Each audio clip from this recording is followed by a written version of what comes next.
বাংলাদেশের আন্তর্জাতিক অপরাধ ট্রাইব্যুনালে দোষী সাব্যস্ত হলে ভোটার তালিকায় তার নাম অন্তর্ভুক্ত করা হবে না এমন বিধান যুক্ত করে ভোটার তালিকা সংক্রান্ত সংশোধনী আইনটি আজ মন্ত্রিসভার নিয়মিত বৈঠকে চূড়ান্ত অনুমোদন দেওয়া হয়েছে। প্রধানমন্ত্রী শেখ হাসিনার সভাপতিত্বে অনুষ্ঠিত আজকের মন্ত্রিসভার সাপ্তাহিক বৈঠকে এ অনুমোদন দেওয়া হয়েছে বলে মন্ত্রিপরিষদ সচিব মোশাররফ হোসেন ভূঁইয়া সাংবাদিকদের জানিয়েছেন।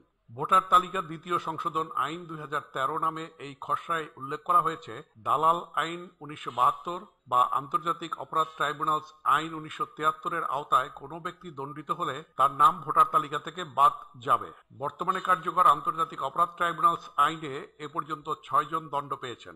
আজকের মন্ত্রিপরিষদের বৈঠকে জাতীয় পরিচয় নিবন্ধন আইন সংশোধন 2013 এর খসড়া চূড়ান্ত অনুমোদন করা হয়েছে। এই খসড়া আইনটিতে 18 বছরের কম বয়সীদেরকেও জাতীয় পরিচয়পত্র দেওয়ার কথা প্রস্তাব করা হয়েছে। এছাড়া জাতীয় পরিচয়পত্রের মেয়াদ উত্তীর্ণ হওয়ার আগে বা পরে যে কোনো সময় নবায়নের জন্য আবেদনের বিধান এই খসড়া প্রস্তাবে রাখা হয়েছে। তবে জাতীয় পরিচয় নিবন্ধনের সময় কোনো তথ্য গোপন করলে 5 বছরের সাজা ও 50,000 টাকা জরিমানার বিধান রাখা হয়েছে নতুন খসড়ায়।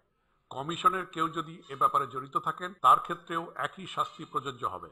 এছাড়া তথ্য ও যোগাযোগ প্রযুক্তি আইন 2013 খসড়া অধ্যাদেশ আকারে জারি করা হয়েছে। সংবিধানের নিয়ম অনুযায়ী এটি আইনে পরিণত হবে।